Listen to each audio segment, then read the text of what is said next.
America's two great pastimes collide on this podcast. It is baseball and making money from the dog days of summer through the October Classic. Greg Bases Peterson's going to be free swinging at the betting board as he tries to hit a grand slam for your bankroll. Now here is GP.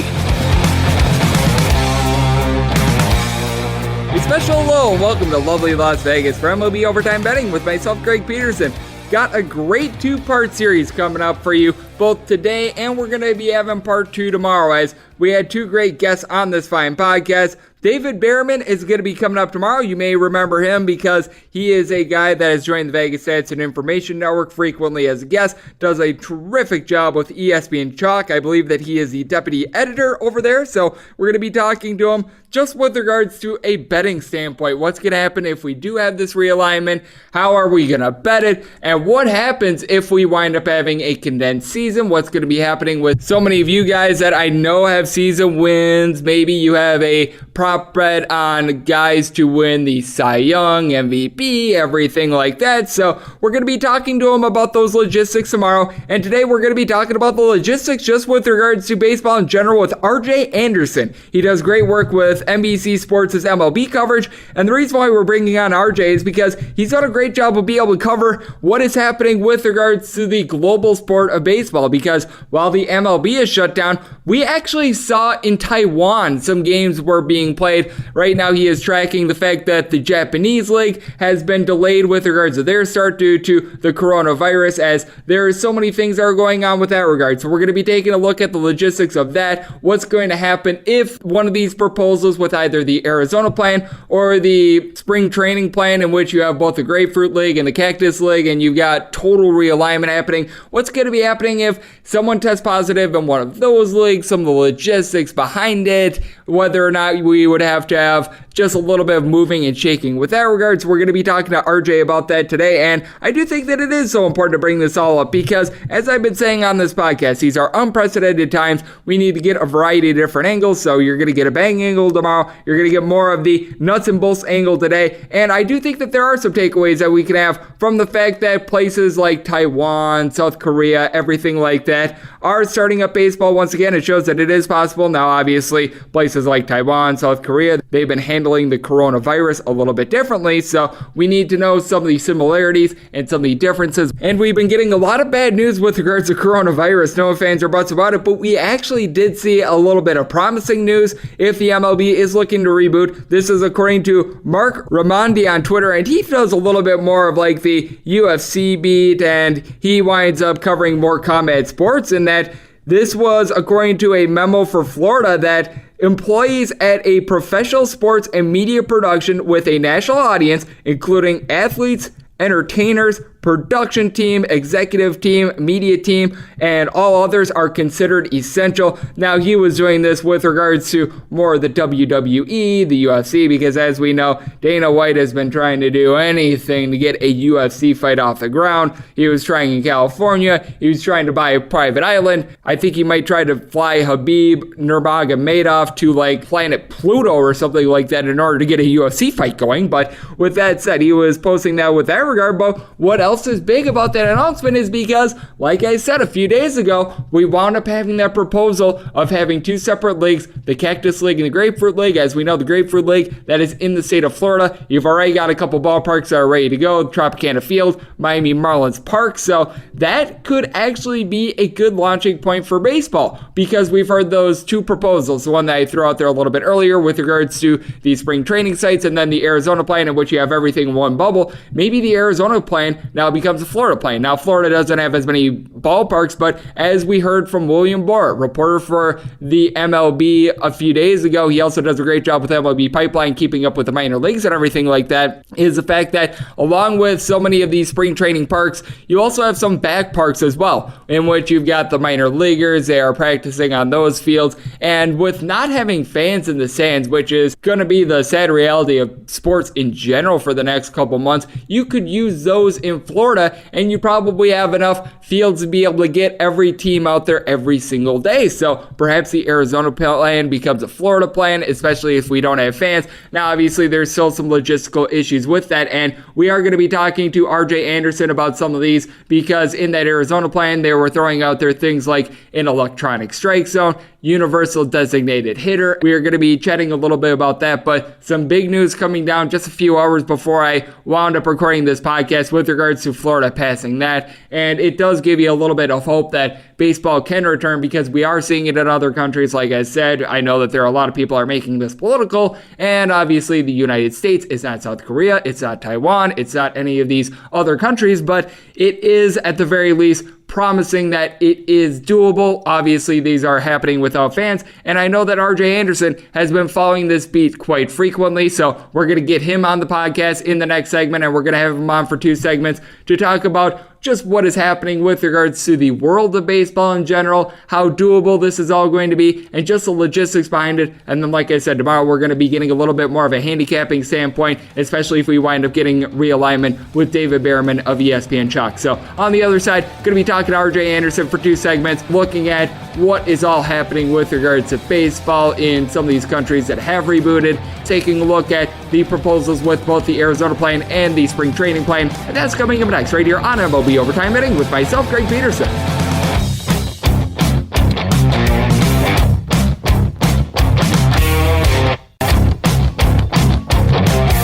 Greg is phoning a friend and going out to the Azunia hotline. And we are back here in lovely Las Vegas for MLB Overtime Betting with myself, Greg Peterson. Great to have on our next guest. This is a guy that's doing some tremendous work for CBS Sports' MLB coverage. He is based in our nation's capital, Washington, D.C. He's doing a variety of different things for CBS Sports. CBS is doing a great job of being able to pass the time. They've been doing some of the best of all time teams for every single one of these franchises, everything from my beloved Milwaukee Brewers all the way to the New York Yankees, and RJ is doing a whole lot of that. And he's also tracking when we might be getting baseball back in our lives as well, as we've seen a lot of crazy proposals, so we're going to be talking about that and so much more. And you can follow RJ on Twitter at R_J_Anderson, as it is RJ Anderson joining me. And RJ, great to have you on the podcast today. How are you? I'm doing about as well as the circumstances allow. How about yourself? Same here, same here. It certainly has been an interesting ride. And to say that it's a very interesting proposal would be generous, as a few days ago came out from Bob Nightingale that it appears as though the league is looking at perhaps doing a different type of 2 leagues. They would be looking at the Cactus League and the Grapefruit League. I saw one division that I absolutely love as a Milwaukee Brewers fan that would include the Brewers along with the Texas Rangers, Kansas City Royals, the Seattle Mariners, and then their biggest competition, probably the San Diego Padres. Have you heard much more about this proposal? Because honestly, I've seen this one, and then I saw the Arizona plan, in which every single one of the games and all the teams are all in a little bubble in Arizona. And I think that the Cactus League and Grapefruit League idea is the best one that I've seen to this point.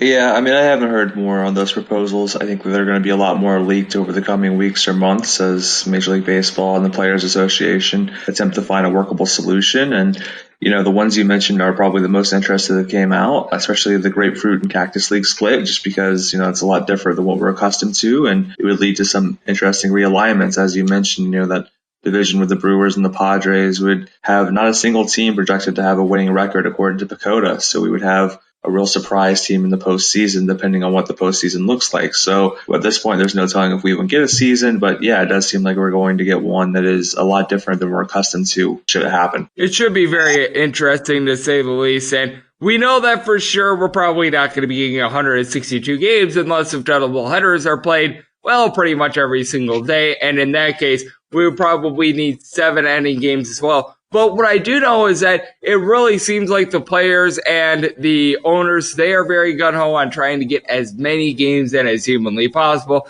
It's why we're seeing so many of these ideas floated out there. We're seeing the idea of the electronic strike zone with doubleheaders. We're seeing the idea of playing 7 innings instead of 9. I do think that there are some things that baseball has been looking at, has been maybe a little bit skittish to implement, and it could be things that say for good. The electronic strike zone really comes to mind because They are trying to promote social distancing. I think the other big one is the universal designated hitter, because if we wind up having the Grapefruit League and the Cactus League, you're going to have National League teams and American League teams pretty much combining as one another. Have you seen anything else that's really interesting? Because those are the two that really jumped to mind as to ideas that I thought might be coming to baseball in the next 5 to 10 years, but it seems like the coronavirus might be speeding up the process a little bit. Yeah, I think the other one of note was they would mic up the players during games. So we kind of saw that during spring training, or the portion of spring training that we were afforded.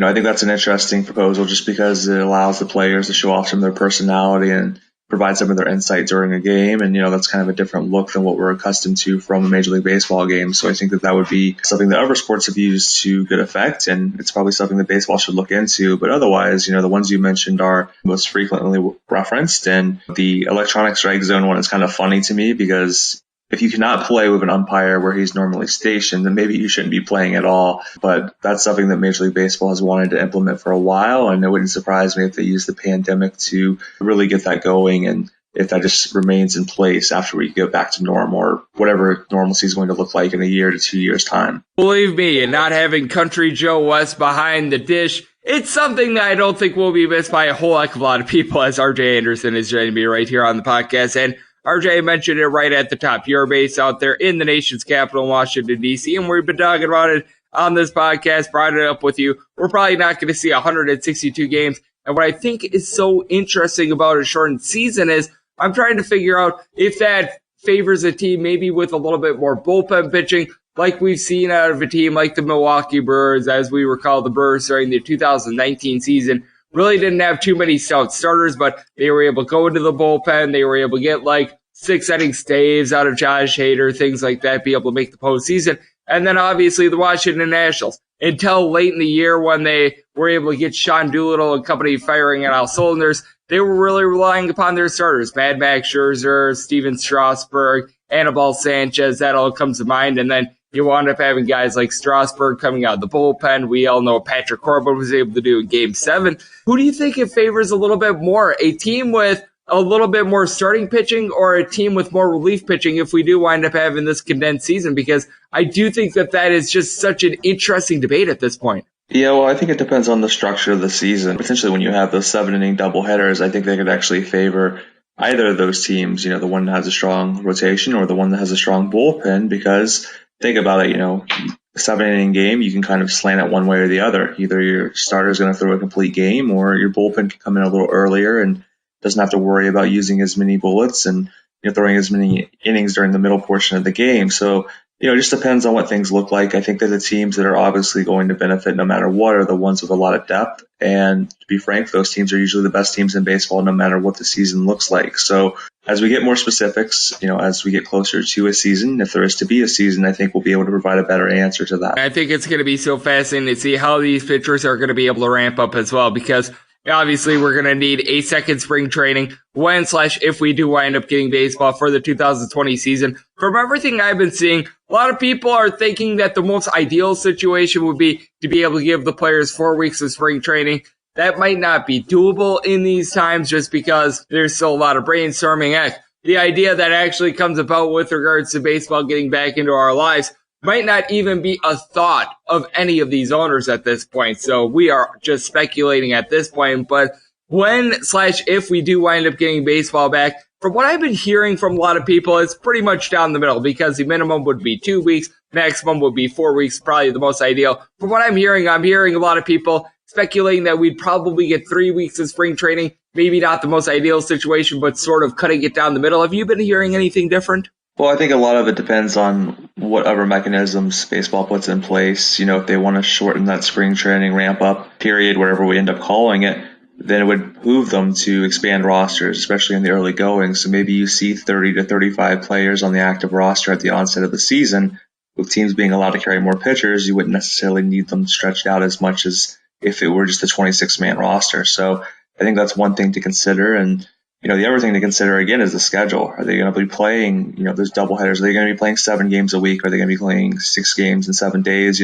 What does the schedule look like? Because that'll dictate a lot of what those pitchers need in order to prepare for the season. So right now it's kind of an unanswerable question. I think that the pitchers involved were probably like 4 weeks, just because of how they prepare and how they're used to using, 4 to 6 weeks to kind of work backward to opening day. And obviously, not really having a target date right now makes things more difficult, and they're kind of stuck in between, ramping up or staying warm. And it's just going to be a real logistical nightmare. And my concern really is that baseball doesn't get this right, and we go out there and we play through November, and then all of a sudden, they don't delay the start of next season, and you have a lot of arm injuries popping up because pitchers were overworked and didn't receive ample downtime. So that's my concern. I really hope that they, figure out the logistics of this and do right by the pitchers, and they'll just rush back into it, because if they do, I have a feeling we're going to be spending a lot of time talking about, big name pitchers going to the injured list next season. Yeah, that certainly would not be good, as we actually saw some ace pitchers struggle a little bit towards the beginning of the 2019 season, and then your guys like Jacob deGrom and company, they were firing on all cylinders towards the end of the year. As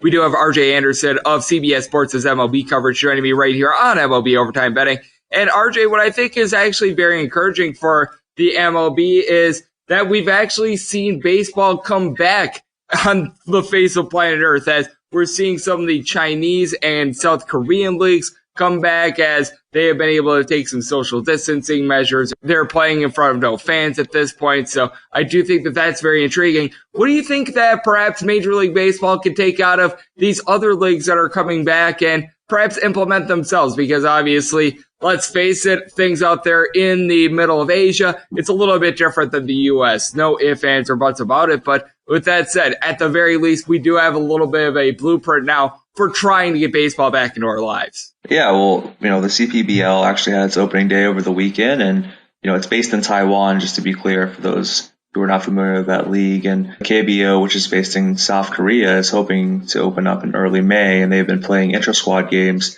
Like you said, it's all closed facilities. You're not going to see any fans in the seats. You are going to see in the CPBL robot fans in the seats, which is an interesting twist. But in terms of what Major League Baseball can take from it, well, I guess that it's doable. If you really do a good job of managing everyone involved, if you do a good job of getting testing, and, frankly, that's a problem beyond Major League Baseball. It's a problem countrywide, right? So it's going to be a little more difficult to implement that. But if you can get reliable testing that's accessible and, easy to get results from, accurate results from in a quick time, then yeah, you can potentially play baseball. Now, the problem is, the CPBL and the KBO, they're dealing with a lot fewer individuals. Their team totals are not up there in the 30s, and, they're not going to have as many executives and scouts and whatever else traveling along with them. So logistically, it's a little bit more difficult for MLB, but I would say, MLB should have more resources than those leagues in terms of finances and connections. And, if those leagues can figure out, the blueprint for it, then maybe MLB can take that,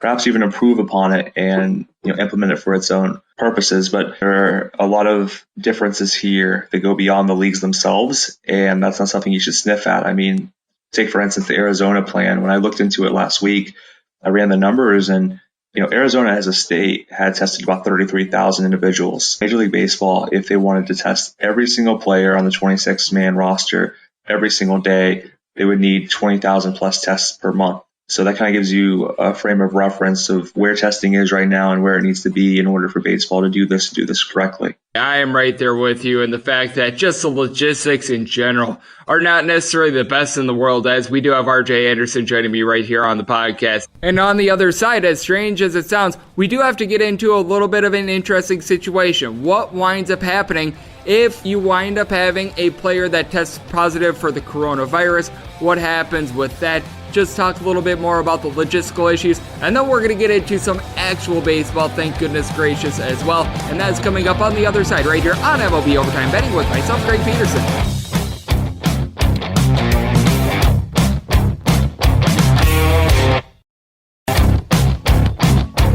Welcome back to MLB Overtime. Greg is throwing a gem, so yeah, he better not blow it.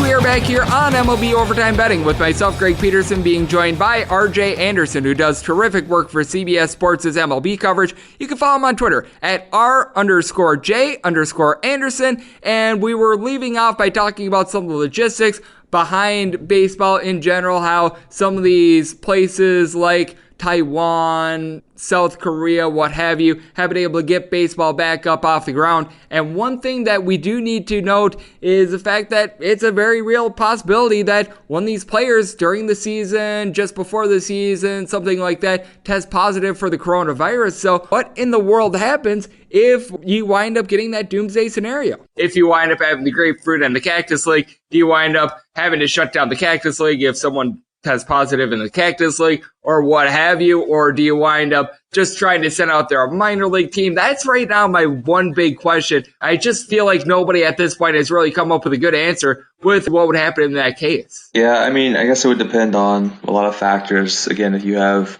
the accessible, accurate testing, then maybe you can continue to play. But I would note that over in Japan, the MPB had to push back its season after one of its top pitchers and a couple of teammates tested positive. So at the end of the day, although we all want baseball back, it's about health, not only of the players, but of everyone involved. And you don't want to potentially risk that just to get a season in, because ultimately, the motivation for getting a season in, I mean, yes, it's about wanting to bring baseball back, wanting to get back to some sense of normalcy, but it's also about revenue. They don't want to sacrifice the television revenue and all that comes with that. So, let's be mindful of the stakes here. Let's be mindful of what the real priorities should be. And hopefully if we all do a good job and, we get lucky, we're going to have some baseball later in the year. But, that shouldn't necessarily be the priority here. And RJ, something else that we need to take a look at is the actual teams in general, because I did feel like it was actually a very interesting offseason, though. We had a lot of big-time signings, some of which went under the radar. Hyun-Jin Ryu winds up going north of the border. Anthony Rendon, as you know, being based out there, Washington, D.C., he goes from D.C. and he's going to be heading to the West Coast. We're going to be playing for the L.A. Angels. You have Garrett Cole signing with the New York Yankees. List goes on and on. But a team that I've been hearing from a lot of guests on this podcast that people are just raving about is the Cincinnati Reds. I do think that Nick Castellanos is going to be able to make a good imprint with this team. You've got Mike Moustakas, a guy that played in the division the last couple of years. He signs with the Cincinnati Reds. What do you ultimately think of this team? Because I think it's so fascinating that they have all these signings. Obviously, they came up short during the 2019 season, but having so much young pitching in Luis Castillo company, a bullpen that performed very well at the beginning of the year, they could be a force no matter if you wind up having the normal divisions or you wind up having this random situation, which you've got the Grapefruit and Cactus League. Yeah, they have an interesting team, and if you look at some of the projection systems out there, they actually were favored to win the National League Central. It's going to be interesting to see, what exactly they look like if we do have a season. And, one name that you neglected to mention there was Shogi Akiyama. He came over from overseas, and he's projected to be their everyday center fielder. And so he's a never interesting one to watch. But yeah, I mean, last season, they made strides as a pitching staff thanks to hiring Derek Johnson and some of the organizational changes they made and have continued to make behind the scenes. And they have the potential to have a much improved lineup. And if they do that, yeah, it looks like they have a chance to be competitive within whatever division they're in. Now, the problem for them is if MLB does do that Florida-Arizona plan with the Grapefruit and the Cactus League, then they're stuck in a division with a bunch of other good teams. The Los Angeles Dodgers are probably the best team in baseball. And then you also have Cleveland, and you have the Chicago White Sox and Los Angeles Angels, both of whom have made strides over the winter as well. So if you're a Reds fan, it's going to be a little disappointing if you get stuck in that division because, it's conceivable you finish last place despite having a playoff caliber roster. Yeah, I think that is going to be so interesting, as we do have RJ Anderson joining me right here on the podcast, and just taking a look at some of those divisions in general. I do think that one thing that logistically is something that would need to be looked at if they do wind up rolling with the Grapefruit and Cactus League is perhaps balancing out some of these divisions, because I'm just taking a look at the Grapefruit League South. You've got the Boston Red Sox, Minnesota Twins, Atlanta Braves, Tampa Bay Rays. You've got three teams that wound up making the postseason last year. The Boston Red Sox, who had won the 2018 World Series, and then our good friends, the Baltimore Orioles. I mean, this is a situation in which the Orioles might set a record for worst win percentage in the history of baseball if that winds up happening. I mean, the poor Orioles, they weren't going to do well to start out with. Now you just put them even further behind the eight ball. And then, as you know, the Nationals, Astros, Mets, Cardinals, and then Miami Marlins, that's once again going to be a division in which we see a fish fry. And then more importantly than that, just in regards to the balance, is that you've got 15 teams and 15 teams. I think that in order to be able to pull this off, you'd probably want to go 14 and 16, much like the National League and American League were before you saw the Houston Astros wind up moving to the American League several years ago from the National League. Just because if you have 15 and 15, you had to do interleague baseball all throughout the year. And I feel like you might be in a little bit of a in a little bit of a similar situation with this, just because it would be very hard to have like a Grapefruit League team travel to the Cactus League or vice versa in order to play a game. It's something that I don't think baseball would want any part of with regards to setting up these two divisions. Yeah, I can't imagine they would want travel between the two states. I think that kind of defeats the purpose of what they're doing. And, you raise a fair point about wanting it to be 16 and 14 instead of 15 and 15, because otherwise you really have a scheduling headache on your hands where you'd have to really get creative with the off days in order to ensure that all 15 teams are playing an equal amount of games. So it'll be interesting to see if they make any tweaks to that. It's probably an argument for the Arizona plan where everyone is just centrally located out there, and then you don't have to worry about that aspect of it. And also, once you get to the playoffs and potentially the World Series, you don't have to worry about, intermixing the Florida and Arizona camps just on the off chance that someone has it or, what have you at that point. So, yeah, I think that makes a lot of sense. Again, these are all proposals that are being leaked. They're probably a small portion of the amount of proposals that are happening behind closed doors. And I wouldn't necessarily count on any of them happening, but I also would think that there are going to be elements from them that could potentially wind up in the finished product if that comes to fruition at all. I'm right there with you, and it's one of these situations in which I do think that the best plan that we're going to get for baseball to come back in 2020, if baseball does wind up coming back this year, is probably one that has not been thrown out there right now, because as I've been talking about on this podcast, the players, the owners, they're doing their level best to try to find an idea. These are just unprecedented times. They've had to put their heads together for only a couple weeks at this point, ever since it was announced that the season would be delayed a few hours after the Rudy Gobert test. There is still a little bit of brainstorming going on, but what do you think would probably be best at this point? Because I do like the idea of the Grapefruit League and the Cactus League. You certainly do need to cut down on the travel, but obviously it might be a little bit of a logistical nightmare. One thing that has really been coming to mind with myself is maybe making it just one full region, because one thing that is coming about is that during the summer months of Arizona and Florida, it obviously gets hot. It gets above 100 degrees. It's a total nightmare. I've been in Florida during the summertime. That's not good. I live out here in Las Vegas. I know how warm it can be during June and July during like noon. So that means that you have to play either really, really early or even really, really late. But even then, it's still really warm. And I think that the MLB might benefit if they make it a little bit more regional, just because then you'd be able to maybe implement that Arizona plan, but you still maybe have at your disposal something like the California parks and things like that. So you still have a little bit of travel, but at the same time, it's not as much of a headache, and you don't need to try to get everyone into one bubble. That's sort of been my proposal. I don't know if you've been thinking of anything different, but with that said, certainly some strange times, and I don't know if we're ever going to find the one true solution to this, just because it is something that is probably going to be used for only 1 year, and it's just one of these cases in which it came about so fast that it's hard to plan for this. Yeah, I don't really have any alternative proposals. I think that anything you come up with is going to have logistical issues, and I think you're going to be able to poke holes into anything. So it's just a matter of trying to limit the risk and also, do something that's going to produce a respectable season. I mean, you don't want to get into a situation where you're really compromising the integrity of the sport, because then, you're probably better off just not playing a season at all and hoping that conditions improve enough that you can start up next year on time and, treat it like a normal year. And, whether that's going to be the case or not is certainly an open question at this point. So I wish I had a foolproof solution here that was, unsinkable or what have you, but I haven't really spent a lot of time thinking about it because that's above my pay grade, frankly. And I know that I wouldn't be able to come up with a much better answer anyway. So not something that I've really spent much time on at all.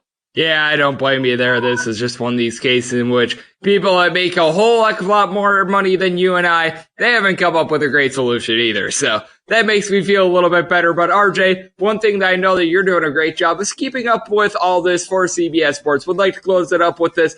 Let the good people at home know what you're all doing for CBS Sports. I mentioned it a little bit earlier. You guys over there at CBS Sports, you're coming up with some of the best rosters of all time for every franchise. Teams like the Detroit Tigers, who right now are not great, but had a lot of great players back in the day, every single one of these franchises. And I know that you're keeping up with all these crazy plans, and you took a look at what baseball might look like if we do wind up getting the Grapefruit and Cactus League as well. Yeah, so Matt Snyder has been running through every team's all-time lineups, as you mentioned, and that's been a fun series. And then we've been using Outside the Park Baseball 21 to run a lot of different simulations. And, on top of that, yes, we really keep up with the news, and we've been doing some interesting things statistically with, some of these proposed plans is trying to use, basic forecasting skills to take a look at how things change. And on top of that, we've been reporting news. I mean, we were the first to break the news about scouts being able to talk to draftees, their families and advisors again. We also provided some insight into what the draft process is going to look like video-wise. And we're going to have more reporting coming,